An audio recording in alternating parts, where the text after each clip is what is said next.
एक दफ़ा का जिक्र है कि एक छोटी सी चीवंटी खुराक की तलाश में एक पुराने कन्वे के गर्द घूम रही थी। अचानक तवाज़ुन बिगड़ने की वजह से वो कन्वे की गहराई में जा गिरी। कनवा काफ़ी गहरा और उसकी दीवारें बहुत हमवार थीं। चीवंटी के लिए बाहर निकलना एक नामुमकिन मिशन दिखाई देता था, लेकिन उसने हार मानने के बजाय जदोजहद का रास्ता चुना। उसने दीवार पर चढ़ना शुरू किया। अभी वो थोड़ी ही बुलंदी पर पहुंची थी कि उसके नन्हे पांव फिसल गए और वो वापस नीचे आ गिरी। उसने दोबारा हिम्मत जमा की और फिर से ऊपर की तरफ रेंगना शुरू किया। इस बार वो काफ़ी हिम्मत करके आधे रास्ते तक पहुंच गई थी।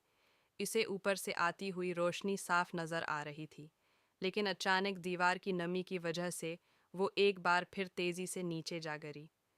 नीचे गिरने से उसे चोट भी लगी और वो थक भी चुकी थी, मगर उसके अंदर की हिम्मत अब भी जवान थी। वो बार बार गिरती, कभी आधे रास्ते से तो कभी बिल्कुल किनारे के पास पहुंचकर, लेकिन हर बार वो गिर कर दोबारा उठती और पहले से ज़्यादा मजबूत इरादे के साथ ऊपर चढ़ना शुरू कर देती। उसे मालूम था कि अगर वो रग गई तो कभी बाहर नहीं निकल सकेगी।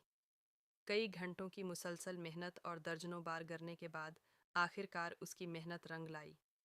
उसने अपनी पूरी ताकत जमा की और आखिरी बार ऐसी चढ़ाई चढ़ी कि कन्वे के बिल्कुल ऊपर वाले किनारे को पकड़ लिया। जब वो बाहर निकली तो खुली फजा और सूरज की रोशनी उसका इस्तकबाल कर रही थी।